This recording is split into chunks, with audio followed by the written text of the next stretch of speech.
بەناوی خوای گەورە سڵاوتان لەبێت بینەرانی بەڕێز و خۆشەویست لەگەڵ سەرهەڵدان و بڵاوبوونەوەی ڤایرۆسی کۆرۆنا لە زۆربەی وڵاتانی جیهان حکوومەتەکان دەستیان کردووە بە هاوکاریکردنی خەڵکی هەژار و کەم دەرامەت و ئەوانەی کە هەریکاریان لەدەستداوە بەڵام لە کوردستان حکوومەتی هەرێم دابەشکردنی موچەی دواخستەوە و بارگرانیشی بۆ خەڵک دروست کردووە. ئەم شەو لە بەرنامەی ئەمڕۆدا قسە لەسەرەوە دەکەین لەو ماوە کە پشوو و قەدەغەی هاتوچۆ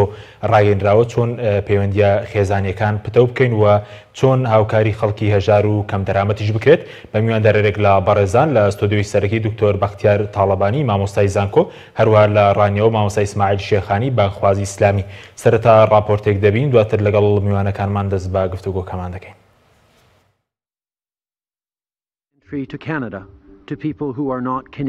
لە بەشێکی زۆری وڵاتانی جیهان حکوومەت تا کۆتایی هاتنی کۆرۆنا یارمەتی خەڵکی کەم دەرامەت و ئەو کەسانە دەدەن کە کارەکانیان لە دەستداوە، بەڵام لە هەرێم حکوومەت بارگرانی بۆ خەڵک دروست دەکات و دابەشکردنی موچەی دواخستووە.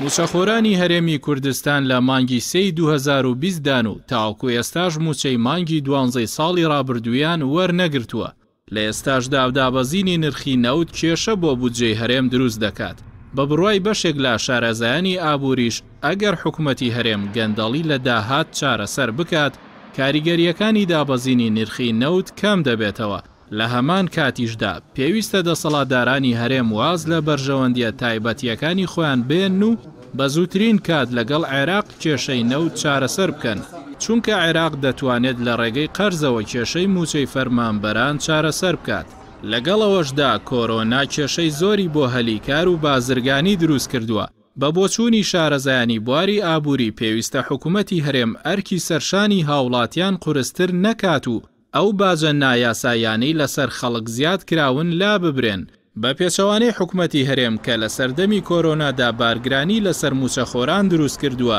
چەندین وڵات بودجەی زۆریان بۆ هاوکاریکردنی خەڵکی کەم دەرامەت تەرخان کردووە. لە وڵاتی کەنەدا 100 میلیارد دۆلار بۆ ڕوبەڕووبوونەوەی کۆرۆنا تەرخان کراوە و کە تێیدا هاوکاری خەڵکانی کەم دەرامەت و ئەوانەش دەکرێن کە کارەکانیان لەدەستداوە. حکوومەتی کەنەدا لە کۆی 100 میلیارد دۆلار 82 میلیاری بە ناوی پاکێجی یارمەتی و 27 میلیارد دۆلار بۆ هاوکاری خەڵک و بازرگانان و هاوکاریکردن لە باج و قەرزەکان تەرخان کردووە.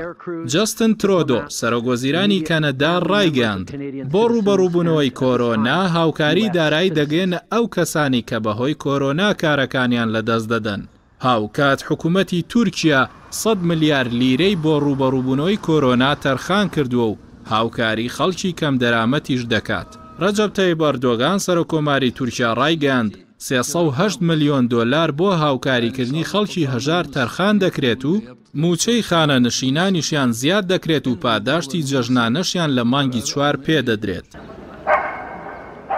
جگە لە تورکیا و کەنەدا چەندین وڵاتی دیکە بودجیان بۆ هاوکاریکردنی خەڵکی کەم دەرامەت تەرخان کردووە، بەڵام لە هەرێمی کوردستان حکوومەت دابەشکردنی موچەی فەرمانبەرانی دواخستووە. لە ئێستاشدا دەستگای خێرخوازی بەخشین کەمپینێکی کۆکردنەوەی خۆراکی بۆ هاوکاریکردنی 2000 ماڵی کەم دەرامەت ڕاگەیاندووە و هاوڵاتیان دەتوانن لەم ڕێگەیەوە هاوکاریەکانیان بگەێنن.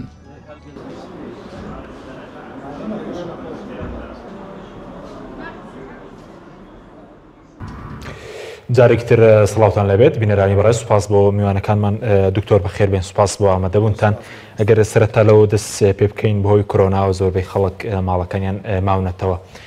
ینی چۆن ئەم پشووە بکەین بە مای پتەوکردنی پەیوەندی خێزانیەکانمان؟ جوان تەبەن بارودۆخێکی تایبەت دروست بووە لە کوردستانە، بارودۆخێکشە تایبەت نییە بە تەنها بە کوردستانەوە، پەیوەندە بە هەموو جیهانەوە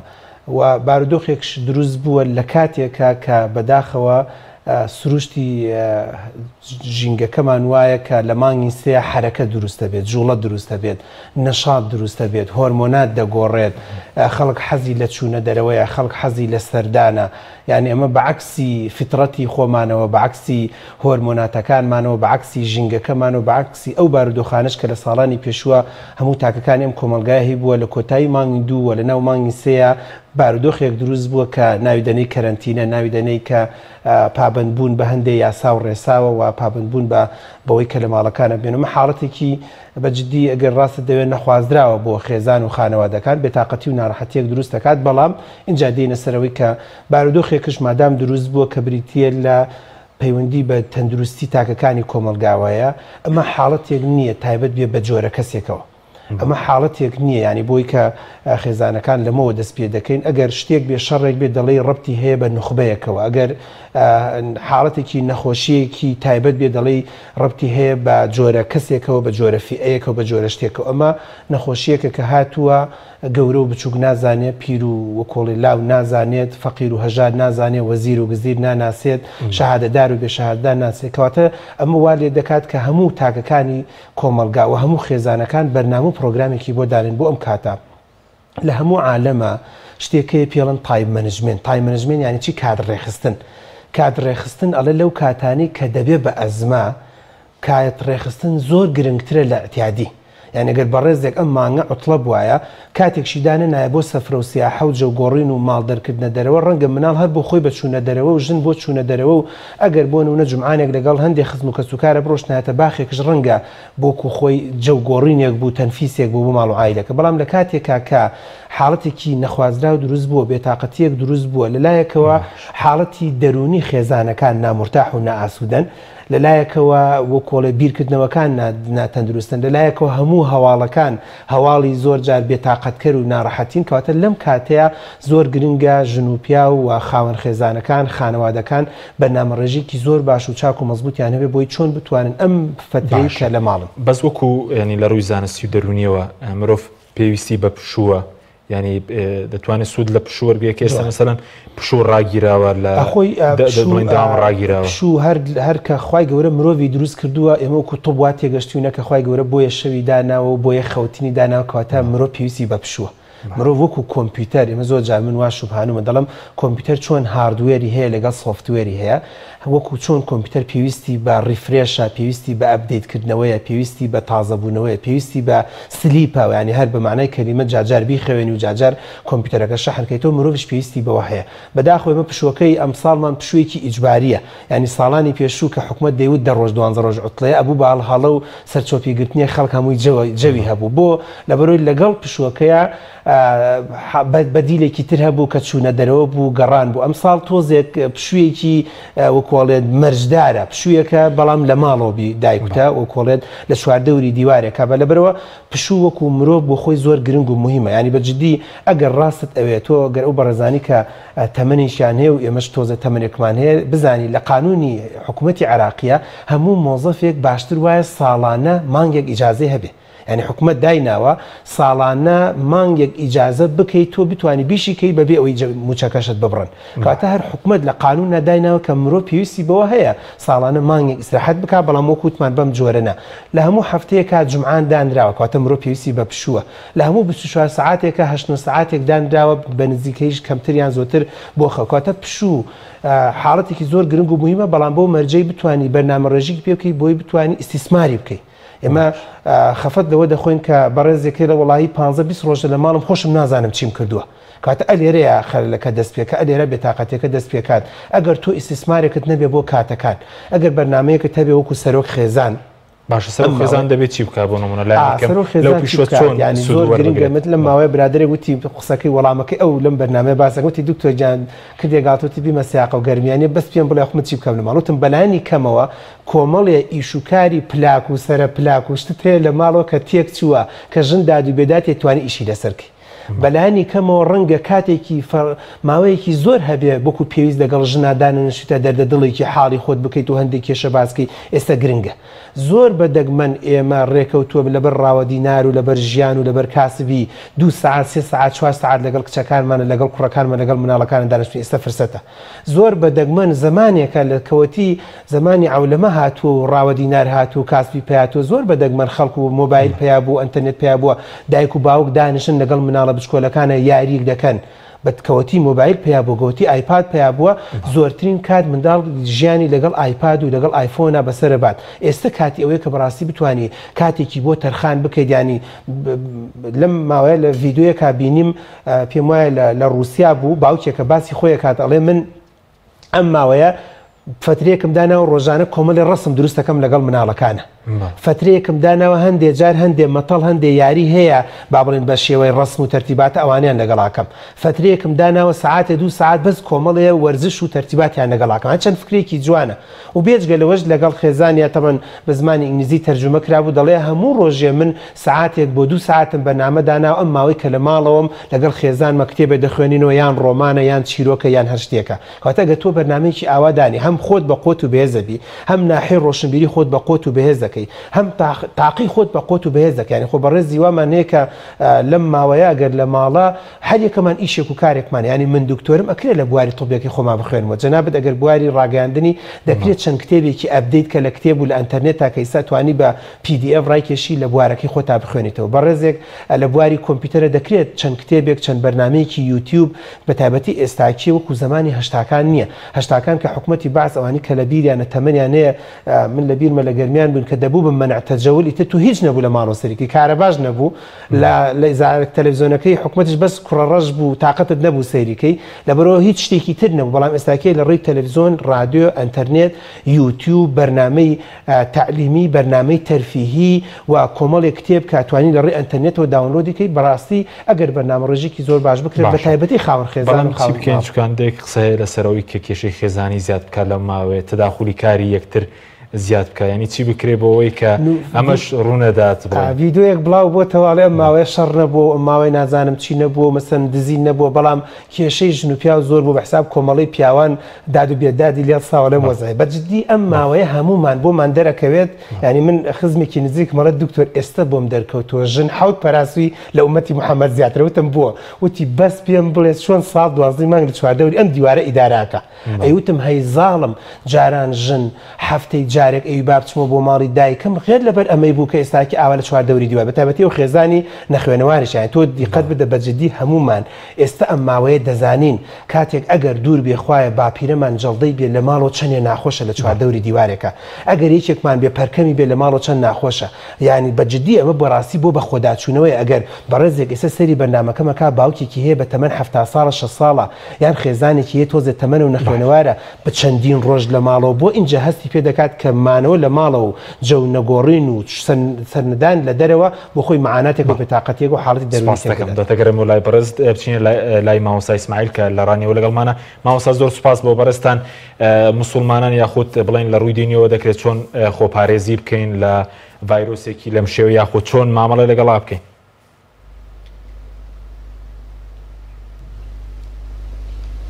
بەڵێ بەناوی خی گەورە میهرەبان درود و ڕەحمەت بڕژێ بۆ سەر پێشاوی بەشەریەت محەممەد صلی الله عليه وسلم بەڵێ بێگومان سەرەتا پێویستەوە بزانین کە بڵاوبوون و تەشەنەکردنی نەخۆشیی لەم شێوەیە ئەمە شتێکی غەریب و نامونیە لەناو ئومەتی ئیسلام و ئومەتی پێغەمبەردا صلی الله عليه وسلم ئیمامی ذەهەبی لە کتێبی سیر ئەعلام النوبەلا دا باز دەکات دەڵێ لە ساڵی 448 هیجری لە میسر و ئەندەلوس برسیەتی و وەبا و نەخۆشی و تاعونێکی وا بڵاو بووە کە سەری کێشە بۆ ئەوەی کەوا سەرجەم مزگەوتەکان دابخرێن نە نوێش نە جمعانە جەماعات وەکو ئەم شێوەیەکی ئێستا دەیمی بگرە زۆر قورستر بۆیە ئەم نەخۆشی ئەم بەڵاو موسیبەتی ئەوسا ناوینرا بەڵێ مامۆستا بەڵێ دواتر گرینەوە لای مامۆستا دکتۆر گرینەوە لای بەڕێز سەبارەت بە کاتەکان یعنی ئەوەی باسییان دەکشت کە بەڵام باشین مەسەلەن دەکرێت چۆن هەموو چین توێژەکان ئەم کاتانە بەچی بەسەر بەرن ینی چەند بژاردەمان لەگەڵدای ئەگەر بڵێن بۆ نمونە بژاردەی چوونە دەرەوەمان نیە بەڵام لە ماڵەوە بژاردەکان چین ینی کاتەکان چۆن سوود لێ وەربگرین جوان تەمەن بژاردەکان جاری وهەیە پەیوەندی بە پیاوەکەەوە هەیە جاروای پەیوەندی بە ژنەکەەوە هەیە جاروای پەیوەندی بە مناڵەکە ینی باشتر وایە چاکتر وایە بۆ کۆڵێ بۆ ئەوەی ئەو فترەی کە لە ماڵەوەین بێزاری و بێتاقەتی ڕوون نەکات ینی بەجددی من پیاو ئەناسم ئەم ماوەیە بە زمانی حاڵ سەلماندوێتی بۆ ژنەکەی کە من لە ماڵەوە بم خراپم ینی جاری وایە لە نەبین ژنەکانە باس کرا و قسە کراوەڵێ کورە بەس نییە لە ماڵەوە نیە خۆگەرمە هەموو ڕۆژە لە ماڵەوە بێ بەڕاستی هەموو ڕۆژێ تووشی شەڕ و ئاژاو بین بۆ لەبەروی بەڕاستی پیاوێک بۆ جگەل لە هەواڵ گەرمکردنەوە جگەل لە هەواڵ لە دوای هەواڵ سەیکردن و جگەل لە بۆڵەبۆڵکردن و گلەیکردن بەدیلێکی تری نەبوو ینی بەدیلێکی نەبووە بۆ جەوگۆڕینێک بۆ ماڵەوە ینی بۆ نمونە مەسەلەن ئێستاکیە نیظامی تازە هەنێ ئەفکاری تازە کە باسکن بۆ بەڕێزە مەسەن ئێستا نیظامی تازە ئەتوانی لە ڕێی مۆبایلەکەتەوە ڕەبتی کەی بە تەلەڤیزۆنەکە و تەلەڤیزۆنەکە وەکو شاشەیەکی سینەمایەکی لێ دێکە ئەم پیاوە بەڕێزە کۆمەڵی ڤیدۆی جوان لە شاشەی تەلەڤیزۆنەکە پیشانی هەموو خانەوادەکە بدە ئێستا دەتوانی لە ڕێی ئەنتەرنێتەوە کۆمەڵی ڤیدۆی تەرفیهی پێکەنین و سوعبەتاوی ڕاکێشیت و هەمووتان سەیری بکەیت ئێستا دەتوانی مەسەلەن بەرنامەی پرسیار و وەڵام هەیە باوکەکە بۆی جەوێ دروست کات و بچێتە سەر مەنەسەیەک یان بچێتە سەر کورسیەک و بیکاتە گاتە و سوعبەت دیاڵە پرسیارتان لێکەم ئەم هەر مناڵەکان و خۆی و ژن و ماڵ و عایلە بکاتە چەند گروپێک و پرسیار وەڵام زاین چۆنە ئێستا دەکرێت بۆ نمونە ئالێتێکی تر هەیە کە پێی دەڵێن کتێب خوێندنەوە بە گروپ کەمە فکرەیەکە نەک هەر لەم قەیرانەیە من بەڕاستی عایلە و خانوادە دەناسم لە شاری سلێمانێ پێش ئەم قەیرانەش منداڵی هەیە بۆ یەکی متەوەستا هەی بۆ سێ متەوەستا یەکێکی تری هەبوو مەسەلەن شەشی پیدایی ئەڵێ دکتۆر کتێبی وایە مەسەن چیرۆکە من خۆم تۆزێکی لێ خوێنمەوە خێزانم چەند لاپەڕەیەک مناڵەکانم هەچی چەند لاپەڕەیەک ساعتونیەک ئاوا بە گروپ دە 15-20 لاپەڕە بۆ یەکتری دەخوێن و کەمە بە خۆی گرنگە خۆ ڕۆشنبیرکردنە و زیاترکردنی ڕۆشنبیریە و زیاترکردنی معریفەی منداڵەکانە خاڵێکی تر زۆر گرنگە ئێستاکەیە دیسان وەکو جاران نییە ئەمە جارانی نییە من بڵێم وڵی خەریکە دڵمە تەقێ لە ماڵۆم نازانم ماڵی باوکمان چی لاتوە ئێستا بە جۆرێک باوکێکی بەڕێز کە ئێستا سەیری بەرنامەکەمانەکە ئەتوانێت گروپێکی چاتین دروستکە لە ڕێی فەیسبوکەوە لە ڕێی میسنجەرەوە خۆی و خەسوو و غەزور و دش و کۆڵ عایلە و خانوادی هەمووی تێ بڵێنەوەش خەرە بکاتەوە کە دەڵێ خەڵکێکە بۆ داوای کردووە بچێتە ماڵی خەزوری داوای ڕێپێدانی کردووە ئەگەر تەمەەن دوو ژنی شێ بێتوانێت هەردووکی تێ بکات دەگەر کێشەی نەبێت مەسەرەن ئشکاری بۆ دروست نەبێت هەردوو کاتە ناو گروپەکەەوە بیرڕاگۆڕینەوە ئێستا من ئایلێک ئەناسم لە سلێمانی ڕەنگە ڕێز و سڵاوم بۆی هەیە ناوێنانم ڕەنگە پێی ناخۆش بێگەنا چی کردووە ینی فکرێکی زۆر جوان هاتووە گروپێکی داخرای فەیسبوکی دروست کردووە هەر جارە جارێکێکیان بەڕاستەوخۆ مثلا دایکی بەڕاستەخۆ دایە ئەرە شتێکمان بۆ باس کە وەختی خۆی چۆن بوو دایە دێتە سەر فەیسبوک و مۆبایلی بۆ ئەگرن و ئەوە هەموو عایلە و عەشرەت سەیرێکا و کوڕەکان و کچەزا سەیری ینی ئەفکاری زۆر جوان و تازە هاتووە کە ئەکرێ بکرێتە هۆکاری پێکەنین و زەردەخەنە و جۆگۆڕینێک بۆ کەسەکان کەواتە ئەوش بخۆی خاڵێکی گرنگە بەو مەرجە ئەگەر بەڕێزەکە مستهدەف نەبێ ئامانج بەڵام ئەگەر بەڕێزێکی داعیە ئێستا گرنگە کۆمەڵە بەرنامە حازرکە ئەگەر بەڕێزێکە کە لە بواری بۆ نمونە تیجارەتە دەگرێت کۆمەڵە پرۆژە حازرکە ئەگەر بەڕێزێکە قوتابی زانکۆیە دەکرێت بۆ نە بەحسەکەی حازرکە ئەگەر بەڕێزێکی ترە یعنی ماڵین بە جۆرەی کەسەکان فەرقەکە یعنی عیبە بەڕاستی عیب و شوورەیە و ئومێد دەکەم لەم بەرنامە گوێمان لێ بێ سیاسیەک لەم وەزعەیە کەرەنتینە بێ و لە ماڵەوە بێ بەڵام بیر لەوە نەکاتەوە کۆمەڵی پرۆژە تەلەفۆن بۆ دەیان هاوڵاتیان کوردستانی نەکات ئەرێ پرۆژەیەک ئەگەر پەرلەمان دوای وەزع کرایەوە پرۆژەیەکم پێ بڵێ تەقدیمی کەم یان بەرنامەیەکم پێ بڵێ تەقدیمی کەم یان پێشنیارتان چییە شاری فڵانیان کۆمەڵی گروپ دروست نەکات کۆمەڵی کتێب نەخوێنێتەوە لەسەر دیبلۆماسیەت لەسەر هونەر لەسەر زمان فێربوون ینی تۆ ئەم وەزعە هەبێت و ئەندامی شوێنێ بی محافەزەیەک بی پەرلەمانێ بی وەزیرێک بی مدیر عامێک بی ئەم وەزعە نەقۆزی تۆ بەڕاستی هەڵەیە یعنی بۆ خۆی بۆیە بە جۆری اختصاسەکە دەورە بینێ تا تەنان من زۆر جار وتومە گەر ئافرەتێکی بەڕێزدا ئەم مانگە لە ماڵەوەیە ڕاهی نیمچە عیبە هەر وەکو جاران فاسولیا برنجاتیا دەکەی جاران بێ قەیچێکە با ڕۆژێک چێشتێکی تازە بێت و لەگەڵ ماڵ و عایلە و خانوادیا دروستکی جۆرێکی زەڵاتە بێت جۆرێکی مقابلات بێت جۆرێکی کێت بێت نەخێت جارێک مناڵەکان مەشغوڵەکەم بە هەندێشتی تەرتیبات و ئانەکە ئێستا دایان کتێب هەیە یعنی ئەو دایکە بەڕێزەی کە ئەو خوشکە بەڕێزی سەیری بەرنامەکەمانەکە بەجددی ئێستا دەتوانێت بە کلیچێکی فەیسبوکەکەی یان یوتیوبەکەی سەدان جۆر کێک و هەندێک تەرتیبات و تووتە و نازان بەسبوسە و سەبسوسە و هەندێشتی ئەنتیکە کە پەیدا بوو ئێستاکێ دەتوانێت 2 ساعت منداڵەکانی پێوە مەشغوڵکە کەمە جاران نەبوو یعنی ئێستاکێ وەسایلەکانی تر هەیە کە ئێمە تەنها و تەنها بۆ ئەم بابەش ناڵێن تەنها و تەنها ینی قسەکەمان و ئەم بەرنامێشمان ئەوە نییە بۆ ئەم 15 ڕۆژە ئێمە دەڵێن بەعام دەبێت ژن و پیا و پێکەوە فێر بن تایم بەکاربێنن کات بۆ یەکتری دابنن یعنی تۆ دیقەت بدە ڕەنگە پرسیارشتە بێ بەس دێمەلات زۆر جار لە کتێبە زانستیەکانە کە باسی کێشەی خێزانی دەکات دەڵێت ئەو ماڵانە کێشەی خێزانیان کەمە ئەو ماڵانە منداڵەکانیان پەروەردەیەکی باش و چاکە کە کاتیان زۆر بۆ تەرخان کردوون یعنی ئەگەر ئەو ژن و پیاوانی کە کێشیان هەیە دەڵێن کاکە کاتت بۆ یەکتەرخان نەکرد و بۆی لە یەک تێنەگەشتون ئەو ژن و پیاوانی کە تەلەفۆن بۆ من و تۆ کەنەڵە کاک تۆ نازانم چی بە مناڵ بکەین مناڵ هەمووی لار و لێوار دەرچۆڵم زەحمەت نەبێت بە خۆت بچۆرە چکە تۆ کاتت بۆ تەرخان نەکردووە بۆ یەگە تۆ کاتت بۆ تەرخان کرد بێت حەز و ئارزوو ینی زەرورە ئێستا باوکیەک بەم ماوەی کە لە ماڵەوەیە بزانێت مناڵەکانی هیوایەتیان چییە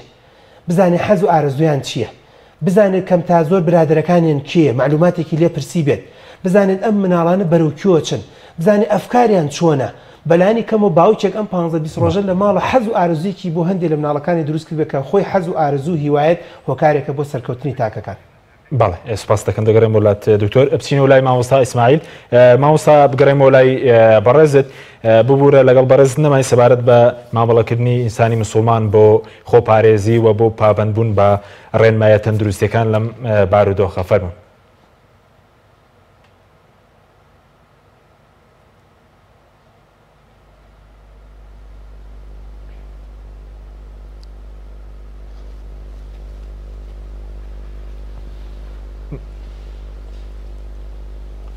بەڵێ مامۆستاگەر گوێت لێ ئێمە بێ سەبارەت بە ماوەڵەکردنی مرۆڤی مسلمان لەگەڵ ئەم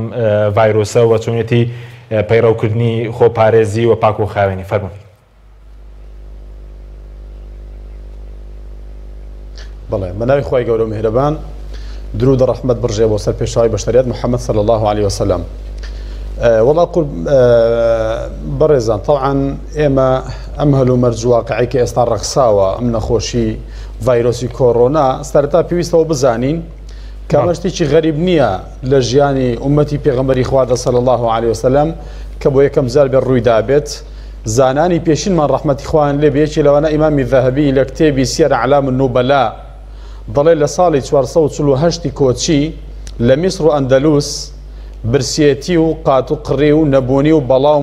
تاعونێکی زۆر بڵاو بووە هاتا وای لێ هات سەری کێشا بۆی کە خەڵک بموێنەی ئەمڕۆ بەڵام زۆر خەستر و تونند و تۆڵتر ڕێگاکانی خۆپارێزی و خۆپاراستنیان گرتە بۆ بەر ستەری کێشا بۆ داخستی سەردەم سەرجەم مزگەوتەکان نەنوێژ نەجمعانە جەماعەت نەدەکرا بۆی ئەم ساڵە ناونرا ساڵی برسێتیە گەورەکە.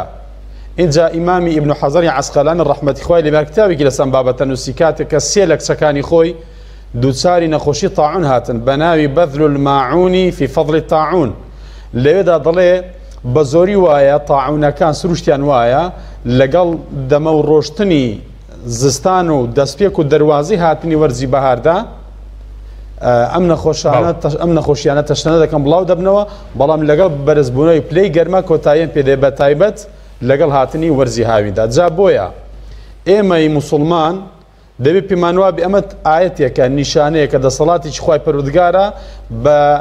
بچووکترین سەربازی خۆی ڕای دەنوێنێت وەما نورسیل بالئایات ئیلا تەخویفە خوای گەورە کە نیشانەکانی خۆی دەسەڵاتی خۆی عەرز دەکات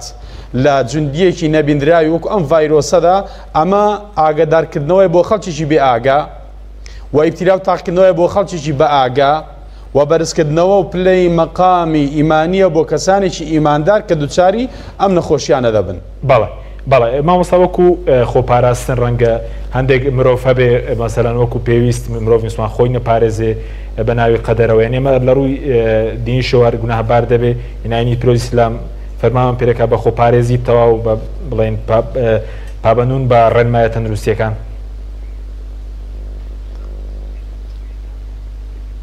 بەڵێ سەرەتا دەستخۆشیمان هەیە بۆ وەزارەتی تەندروستی کە بەڕاستی هەر لەگەڵ بڵاوبوونەوەی دەنگۆی تەشەنەکردن و بڵاوبوونەوەی ئەم ڤایرۆسە ڕێنمایەکانی زۆر بە توند و تۆڵی و زۆر بە حەذەرەوە خوای تەعالی خۆی دەفەرمێ خودو حیذڕەکم ئێوە حەزەری خۆتان وەربگرن ولا تلقوا بأيديكم إلى التهلكة ئینسان نابێ بەڕاستی هەتا حەدیثی پێغەمبەر صلی الله عليه وسلم دەفەرمێ إذا سمعتم به بأرض فلا تدخلوها ئەگەر بیستان و بینیتان کە ڤایرۆس لە وڵاتێک تاعونێک نەخۆشیەک بڵاو بۆ تۆ ئەم نەخۆشیە درم و معدی و دەگوازرایەوە دەفەرمێ مەچون بۆی و ئەگەر لە شوێنێکیش بڵاو بوو بۆ ئێوە لەوێ دابوون فلا تخرجوا منها لەو شارە لەم وڵاتە لەم بیئەیە دەرمەچون بۆی خەڵکی تر توش نەبێ. پێغەمبەر صلی الله علیه و سلم فەرمووی با بە هیچ شێوەیە کەسێک کە نەخۆشە نەچێت بەلای نەچێتە لای خەڵکانە کە ساغە بە تایبەت ئەگەر نەخۆشیەکەی درم بوو دەگوازرایەوە معدی بوو بۆیە ئێمە ئیسلام خوا پێغەمبەر صلی الله عليه وسلم لەسەرمان پێویست دەکەن کە بەڕاستی ئێمە پارێزگاری لە صحەتی خۆمان فإن لبدنك لعليك حقا جەستەی خۆمان مافی بەسەرمانەوە پێویستە بیپارێزین اینجا پندێکشیڵە العقل السليم في الجسم السليم عقلی ساغ لە جەستەی ساغدایە بۆیە ئێمە هەم ضرورەتی ئیمانی هەم ضرورەتی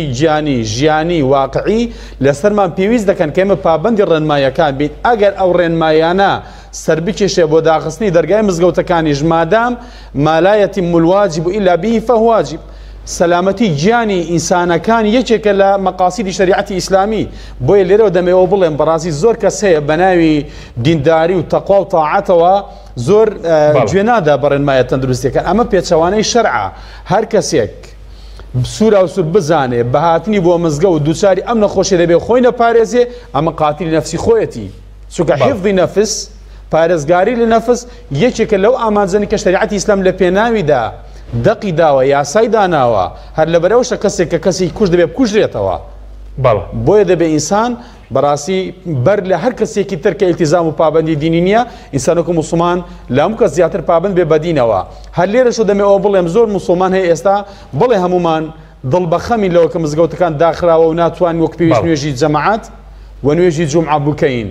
بەڵام بامژدە بێ بۆ هەموو ئەو موسڵمانانی کە ئێستا ناتوان بينا مزقوتا كان بو جمعة وجماعة پیغمبر ده فرمي صلى الله عليه وسلم إذا مرض العبد أو سافر كتب له ما كان يعمل مقيما صحيحا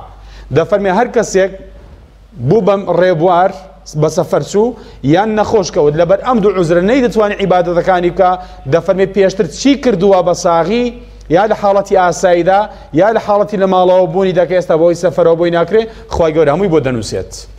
باشە زۆر بە کورتی مامۆستاگەر وەڵامان دەیتەوە دواتر شێر دەکەم وەلای بەڕێز سەوارت بەڕای دەرووناسانی ئیسلامی لەمەڕ ینی ئەم پەتایانە یاخود ئێستا مەسەلەن خەڵکێک ڕەنگە تووشی شڵەژان بوو بێ ینی دەکرێت ئێمە چۆن دەرونی خۆمان ئارام بکەینەوە بڵێ سەرەتا پێویستە ئینسانی ئیماندار چونکە بەڕاستی هەر کەسێک ئیمانداری ڕاستەقینە بێ ئەمە بە ئیبتیلاکی خوای دەزانێ بۆیە ئینسانی ئیماندار نابێ هاوسەنگی تێکچێت إن الإنسان خلق هلوعا إذا مسه الشر جزوعا وإذا مسه الخير منوعا إلا المصلين الذين هم على صلاتهم دائمون ئینسانی ئیماندار ئینسانی دامەزراو ئینسانی پەیوەندی بەسوو بە پەروەردگارەوە دڵی بەخواوە پەیوەستە بۆیە بە هیچ شێوەیەک هیچ ڕووداوەکانی دەرەوە ئینسان ناشڵەژێنن وارە بەچۆکی داناهێنن تووشی یەسی ناکەن تووشی ترس و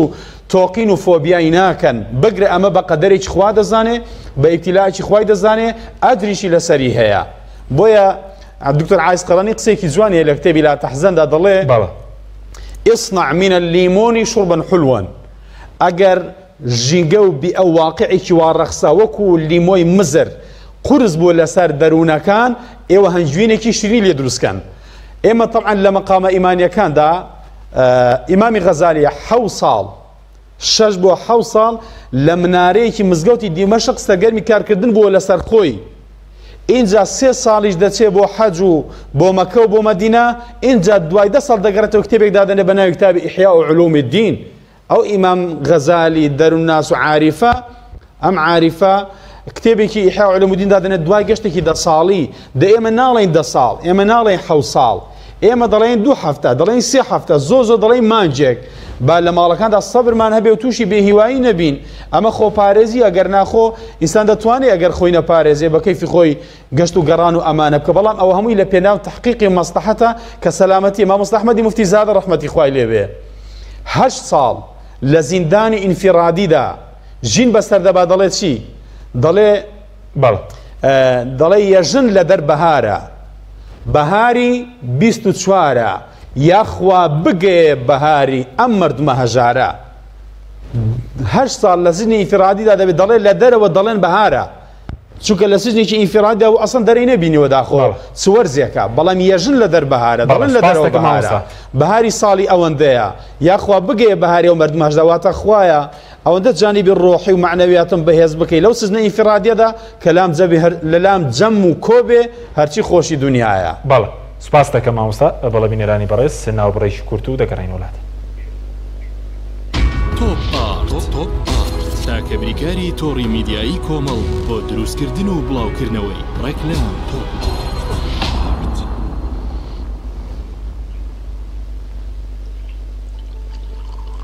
بەهاتنی کەوسەر هەست بە ئارامبوونەوە دەکەین.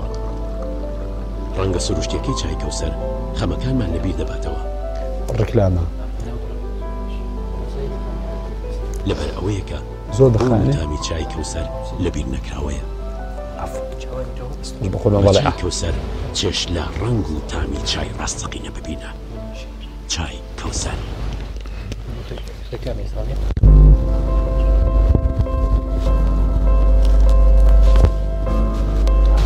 چونکە شیر لە ژیانی هەمووماندا گرنگی خۆی هەیە، من باشترین شیرم بۆ خێزانەکەم هەڵبژاردووە.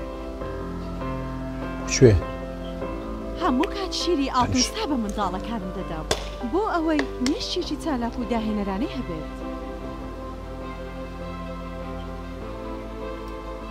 من بە شیری ئاڵتونسا کێک و شیرینی دروست دەکەم. شیری ئاڵتونسا ڕۆڵێکی گرنگی لە خێزانی ئێمەدا هەیە. 100% سروشتی تامێکی نایە.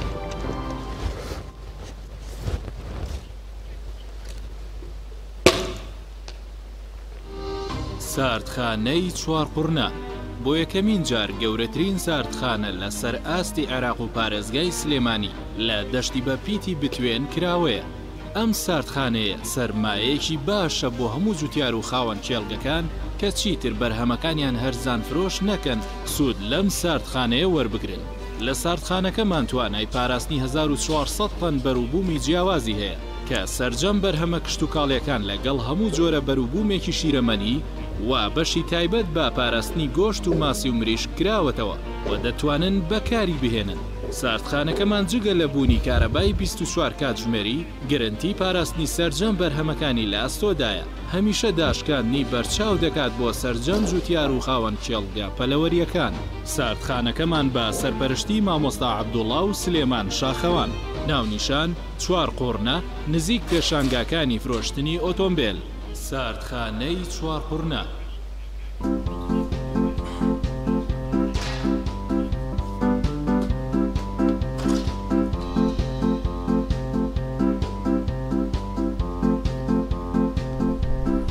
ئایکانیە کارگەی کامەران بەهێنانی باشترین جۆری تەنکی پلاستیکی پۆلیمەری یارە کە قەوزە ناکا و بۆ ناکە چوار بەرگە و ناتەقێت. ئەی ناڕزێ؟ نا ڕزینی چی؟ زمانی 10 ساڵی لەگەڵایە. دەبێنە عینوانەکەین بەرێ. کۆنتڕۆڵ عنوانی کارگەی کامەرانمان بەرێ. ئەتۆ ژاگەت لێیە؟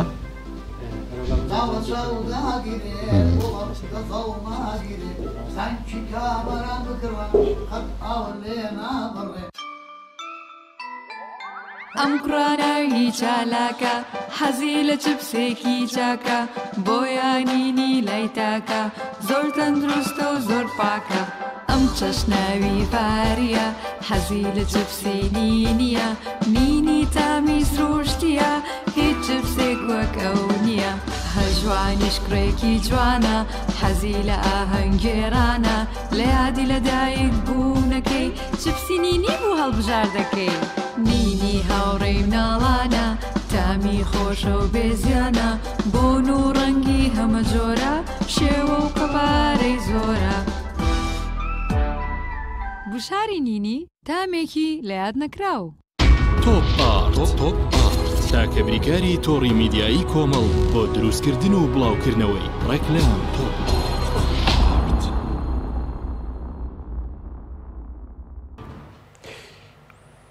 جارێکتر سڵاوتان لەبێت بینەرانی بەڕێز دکتۆر بگەرم و لە بەڕێزت دەکرێمە چوانەیەک لەو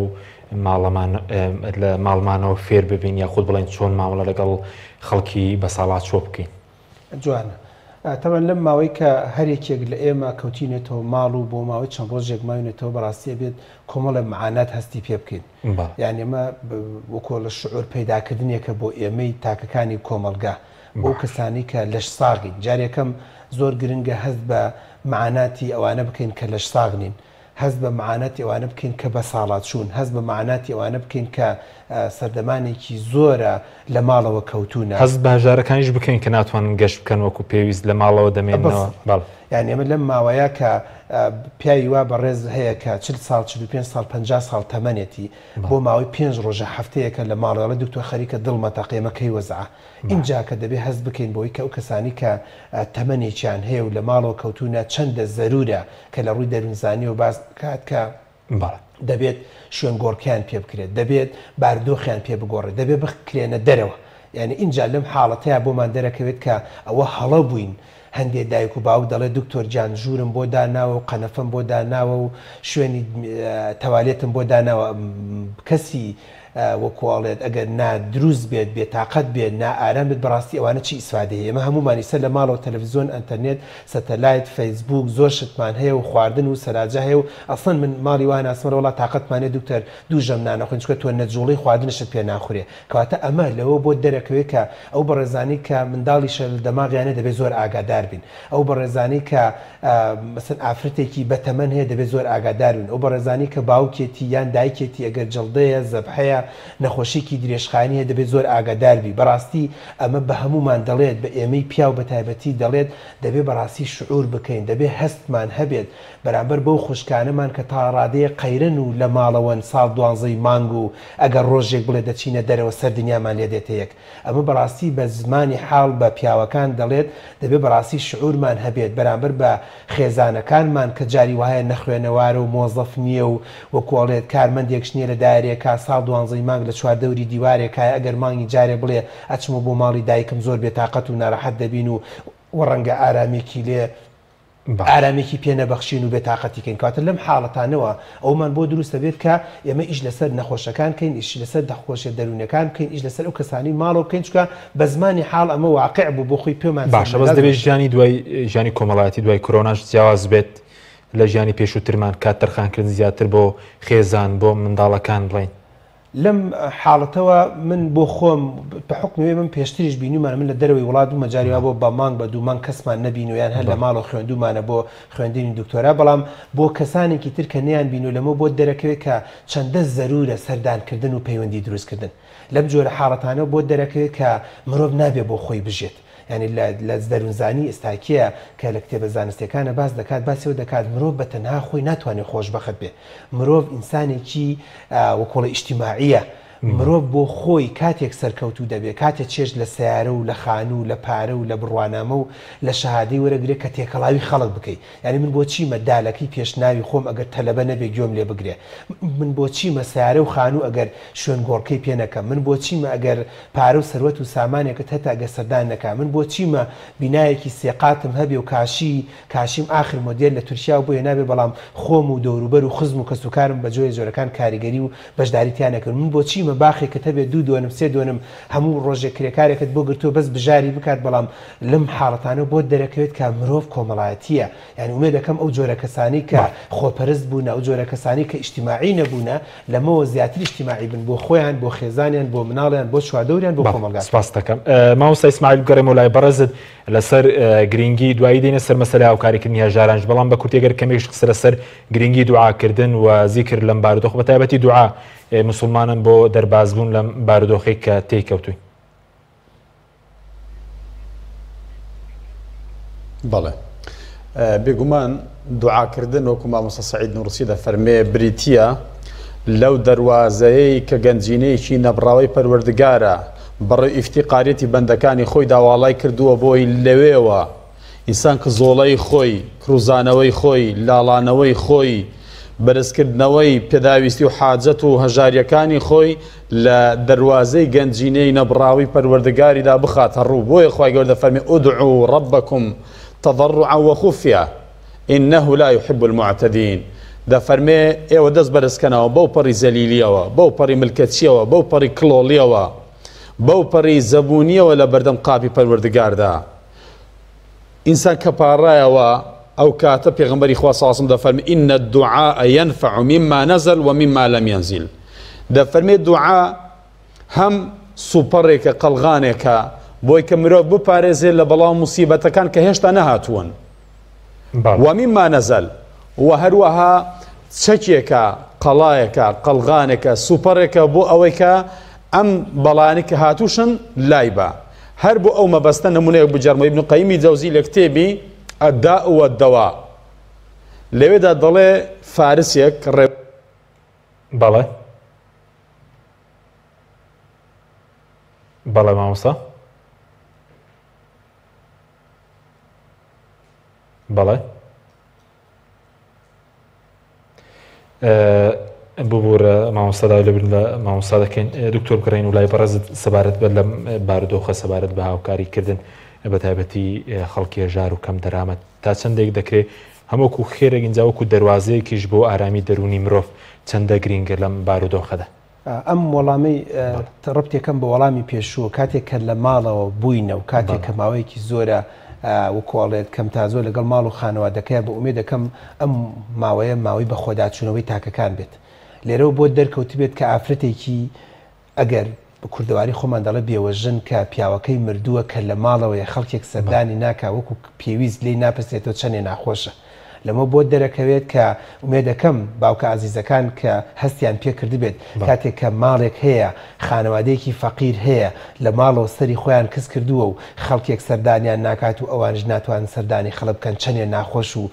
ئیزعاجە ئێستاکێ خەڵکەیە لەم شاری سلێمانەیە جاری وایە پارەیەکی زۆری لە گیرفانەیە بەڵام لەبەرەوەی کە بۆ نمونە مەسەرەن ڕەنگە دوکانێکی ماسی نەبێ یان دوکانێکی چێشتخانەیەک نەبێ یان دوکانێکی ئاخر مۆدێل خواردن و تەرتیبات نەبێ و بڕوادبی خوارد و بەشە تێ پارەکەش لە گیرفانەتی چەندێ هەست بە ناسوودەی دەکات ومێ دەکەم لەم حاڵەتانەوە حاڵەتێکی دەرونی وامان بۆ دروست بێ ئەی چ جایەوەی ئەو کەسەی کە پارەشی نییە بیکڕێت ئێمە ئێستاکێ پارەشمان هەیە دەمانەوە بیکڕین بەڵام لەبەرەوەی بەدەستەوە نییە چەندێ ناخۆش دەکەم دەگرێن وڵات ماوەستا ببوورە لەو شوێنە ڕامانگرت لەگەڵمان نەمای کە باسی نمونەیەکت کرد سەبارەت بە دوعا لە کتێبی دا ئەوە دەوا فەرموو ببوورە بەڵێ ئیبن قەیمی جەوزی داستان و قیسەی بازرگانێکی خواناس و خواپەرستمان بۆ دەجێڕێتەوە لەسەر کاریگەری دوعا دەڵێکی لە بازرگانەکان لێکی لە گەشتەکانی بازرگانیدا دز و جەردە و ڕێگرێکی لە پەیدا دەبێت دەڵێ ئەو ماڵێکە پێێتە هەمووی دانێ ماڵەکە هەمووی دادنێ دەڵێ بەس مەم کوژە ماڵەکە هەمووی بۆ تۆ ئەویش هەر بەم دەوازنان دەڵێ دەمێت تۆش کوژم دەڵێ گەردت ئازا بەگەرن ئازای پێتەدەم بەس مەم کوژە ئەویش دەڵێ دڵنیا بەرەوە تۆش دەکوژم دەڵێ دەمادەم هەر دەم کوژی مۆڵەت دەبا دوور کە سونەت بکەم دوور کە سونەت دەکا لە سوزدەی ئەخیردا دەپارێتەوە لە پەروەردگار دەڵێ اللهم دەفەرمێ اللهم يا ودود يا ذا العرش المجيد يا فعالا لما تريد أسألك بعزك الذي لا يرام وبملكك الذي لا يضام أتى آخر دعائك إن ضل اللهم أغيثني اللهم أغيثني اللهم أغيثني لم كاتدا أصب سوارك ديت بشمشيركي مليد زكدا بريني مليد زكدا بريني إنجا کابرای لە نوێژدا بوو کە پاڕایەوە هات سوپاسی کرد و دەستخۆشی لەکە فەرمووی تۆ چی وتی وەڵڵاهی من مەلایکەتی ئاسمانی سوارەمەم هاتووم لە کاتی دوعاەکانەدا عەرشی خۆی پەروەردگار لەرزی بەم دوعای تۆ قەزمان لەوەیە دوعا کاریگەری لەسەر حاصڵبوونی هەم ئەو سوود و ئیستیفادە و داوانەی کە خۆت دەیڵێ و هەم ئەو بەڵاو موسیبەتانەش کە هاتۆ بەسەردا بۆ لادان ڕاحەکردنی بەتابەت کە ئێمە ئێستا لە وەزعێکی ئەوادا ئین پێغەمبەری خوا زۆر پاڕاوەتەوە ساسم اللهم إني أعوذ بك من الجنون والجذام والبرص ومن سيء الأسقام أم دعانا بو نخوشي كشندن يعني اللهم إني أعوذ بك من جهد البلاء ودرك الشقاء وشماتة الأعداء وسوء القضاء أما نو بيغمري خوا فيري كدو إنساسم لكات الرداني وها حالك دا كبوي دعاكان ما نوا أم خوشي وناخوشيان لسرمان خوا لايدات باشا ما وسكات من زور كما وقر ببختي سبارت بجرينجي بەخشین لەم کاتەدا ئەوانەی کە مەسەلەن خاوان مڵکن لە کرێچیەکان ببوون ئەوانەی کە مەسەلەن کرێکارن و ئێستا کاریان نەماوە یاخود ئەوانەی کەم دەرامەتن چەندە گرینگە هاوکاریان بکرێەوە باخی بەخشین لە ئیسلامدا و خێر و پاداشتەکەشی بۆ مرۆڤ بەڵێ والله هەر بە کورتی خوای تەعالە دەفەرمێ وەفعەلوا الخەیر جا ئەو ئەلیف لامێکە لەسەر خەیڕە هەموو جۆرە یارمەتیدان و دەستبارگرتن و خەندەخستنە سەرلێوی کەسانێکی بێشەوق و زەوق بە ڕووی دنیادا و خەڵکانێکی دڵ بەبار و دڵ بەخەم و نەدار و نەبوو کرێنشین نەخۆش لەسەر جێگەکەوتوو ئەمانە هەمویان دەگرێتەوە اینجا ئەم یارمەتیدانە زۆر گرنگە بۆچی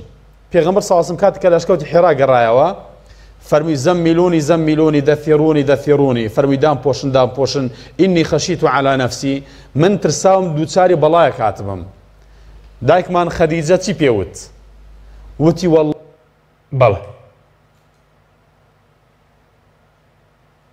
والله لا يخزيك الله أبدا والله هرگیز خوای گەورە تۆ دووچاری بەڵا ناکە. بۆچی؟ إنك لتصل الرحم. ئەی محەممەد تۆ پیاوێکی سیلە ڕەحم بەجێدێنی، تۆ پیاوێکی دڵی خەڵک خۆش دەکەی، تۆ پیاوێکی بەخشندەی، تۆ پیاوێکی ڕێز لە میوان دەگری، تۆ پیاوێکی شتی نەبوو بۆ خەڵکێک کە پێویستی هەیە بۆی دەست دەخەی، گرفتی خەڵک چارەسەر دەکەی. اینجا کەواتە زانایان دەفەرمونون ئەمە بەڵگەیە لەسەرەوە کە ئینسان ئەم کارانەی هەبێ خوای گەورە دەیپارێزێ. حەدیثێکی پێغەمبەرمان هەیە سازم دەفەرمێ صنائع المعروف تقي مصارع السوء. دەفەرمێ ئەنجامدانی کارە باشەکان باشە لە سەردانی نەخۆش، پارەبردن بۆ نەخۆش، عیلاج و دا و دەرمانکرین بۆ نەخۆش، و هەروەها کرێ وەرنەگرتن لە کرێنشینێک لەلایەن خاوەن خانووەکەوە، و هەروەها کرینی مەوادی غیذایی بۆ خەڵکێک کە پێشتر بەڵێ بەڵێ مامۆستا بەڵێ بەڵێ ئەگەر دواتر دەرفەت هەبوو دەگەڕێن و لای مامۆستا دکتۆر سەبارەت بە گرنگی هاوکاری خەڵک و ئێستاش بەخشین بڵێن دەستگای خێرخوازی بەخشین کەمپینێکی ڕاگەان و چەندە گرنگ خەڵک لە ڕێی دەستگایەکی ئەوە دەستپاکەوە هاوکاریەکانیان بگەن بۆش ئەوان بە سەر خەڵکی کەم دەرامەت دابەشیکەن. طبعا خۆی جارێکەم داخ و خەفەتە لە وڵاتێکی ئاوایە کە بەداخە حکومت ئیشی لەسەرەوە نەکردووە کە ڕێژەی کرێچی کەم کاتەوە ڕێژەی فەقیر و هەژار کەم کاتەوە ڕێژەی نەدار و ڕێژەی ئەوەی کە قوتی ڕۆژانەیە یانێ بەڵگەی لەسەرەوەی کە کاتێک حکومت خۆشی داوا دەکات کە تکایە ئاگادار بن، بەڵگەی لەسەرەوەی کە ئەوانش هەستی پێ دەکەن کە خەڵکانێک هەیە هێشتا کە قوتی ڕۆژانەیان دەست نەکەوێت ڕەنگە نەتوانێت ڕۆژی داهاتووی بۆ زەمان کاگەر بێت و هەفتەیەک ئیشی نەبێت کەواتە هەفتەی داهاتوو دەکەوێتە خەتەرەوە بۆ خۆی قسەیەکە کە دەبێت پەرلەمان وەزارەت خەڵکەکە ئیشی لەسەر بکا بۆ داهاتوو. خاڵێکی تر کە زۆر گرنگە ئەوەیە کە لەم کاتانەیە بەڕاستی کۆرۆنا ڤایرەس پێی وتین کە ژیان بەو جۆرە نییە کە لێ دێکەشتوین. کۆرۆنا ڤایرەس پێی وتین کە شەرت نییە پارە هەموو کاتێک بە کەڵکمان بێ دەگەر بێت و خزمەتێکی خۆمان و دەوروبەری پێ نەکەین. کۆرۆنا ڤایرەس پێی وتین کە فەقیر و هەژاری و نەداری و دەوڵەمەندێکەش هۆکار نییە بۆ پاراستنی مرۆڤەکان کەواتە چەندێ مهم و گرنگە ئێمە بتوانین لەم کاتانەیە یارمەتی و هاوکاریمان هەبێ بۆ دەوروبەر. ینی لەم حاڵەتە بارودۆخە نەخوازراوانەیە بە زمانی حاڵ بارودۆخەکە پێمان دەڵێت کە تۆ دەبێت ئاگداری چواردەورت بی، ئاگدار بی تەنها و تەنها بۆ خۆت نەژیت. بۆیە بەڕای من یارمەتیدانی فەقیر و هەژار، یارمەتیداری ئەو کەسانی کە نەدارن، ئەو کەسانی کە نەخۆشن، ئەو کەسانی کە ڕەنگە سەرچاوەیەکی داراییان نەبێ، قوتیان نەبێت بۆ خۆیان و بژێوی ماڵ و خێزانن، بەڕاستی کارێکی زۆر پیرۆز و گرنگە کە پەیام پێهێڵساوە یاخود بەخشین پێهێڵساویان ئەو بە ڕێزانە پێهێڵساون کارێکی پیرۆز و گەورەیە. بەڵام ئەمە دەبێت هۆی ئاسوودەبوونی دەرونی مرۆڤیژەم بەخشینە جگەر لە پاداشتە خوایەکەی لە ڕووی دنیای شەوە ئاسوودەیی بۆ مرۆڤ دێنێت. لە ڕووی دەروونزانیەوە سەرمێنراوە کە ئەو مرۆڤانی زیاتر دەبەخشن، ئەو مرۆڤانی زیاتر خزمەت دەکەن، ئەو مرۆڤانی کە زیاتر هەوڵ دەدەن بۆ کۆڵێ یارمەتی دەوروبەر بدەن، ئەوە بۆ خۆی هۆکارێکی زۆر باش و چاکە کە هەمیشە هەست بە ئاسوودەی دەکەن، هەمیشە هەست بە ئارامی دەکەن و زیاتر دڵ و دەرونیان ئاسوودەتر دەبێت. بۆیە شتێکی زۆر باش و چاکە کە خانەوادەکان ئەو ڕۆحێتیان تیا دروست بیانی. تۆ دیقەت بدە کە هەندێک ڤیدۆ دەبینیت لە وڵاتانی تر اینجا هەستەکەی کە ئێمە هێشتا کە ئەنانێتمان تێدایە، ینی لە هەندێک ڤیدۆ دەبینی کە چۆن خەڵکەکە بە دووری یەکدا دەنشن و حساب بۆ یەکتری دەکەن. لە هەندێک ڤیدۆ دەبینی لە وڵاتانی تر حسابێک بۆ ئەوە دەکەن کە زۆر جار لەوە چێ مارکێتەکان وەکو پێویست زەختێکی لێ دروست نەکەن، یان وەکو بودجە حکوومەت کە بودجێ دابین دەکات یان پارە دابین دەکات، یان سیاسیەکان بە میلەت دەڵێن خەمی بودجەتان نەبێ، خەمی مانگانەکەتان نەبێ. ئەمانە هەمووی بەڵگەی لەسەرەوەی کە هەتاوەکو ئەو حاڵەتە بێت حاڵەتێکی دەرونی زۆر باش و چاک بۆ تاکەکانی کۆمەلگا دروست باشە. زۆر بە کوتی لە سەبارەت بە هەنجڵەژانیش ینی لەم بارودۆخەیەنی زۆر نەترسان خۆپاراستن، بەڵام زۆر نەترسان لەم نەخۆشی زۆر بە کوتی بێسپاس دەکەن. وەکو خۆپاراستن تەمان زۆر گرنگ و مویمە مرۆڤەکان بەڕاستیمە پابندبی بە ڕێنمایە تەندروستیەکانە. خۆشببختین ینی ئەمە وەسف و سەنایەک نییە بۆ تەندروستی، بەڵام خۆشببختین تا ئێستاکێ لە کوردستانی خۆمانە وەزارەتی تەندروستی زۆر باش و چاکی هێناوە. بڕیارەکان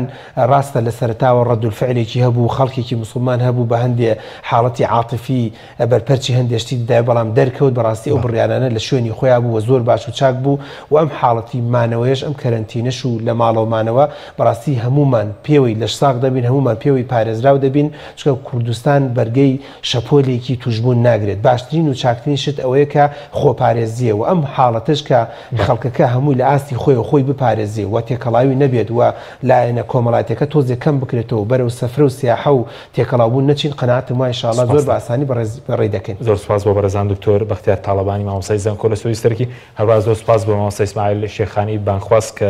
بەداخۆ لە کۆتایش لەگەڵی پسڕێندا و لێبوون لە بەڕێزیان دەکەین بەڵێ زۆر سپاس بە بینەرانی بڕە سپاس بۆ کارم تا بەرنامێکی دیکە خواتان لەگەڵ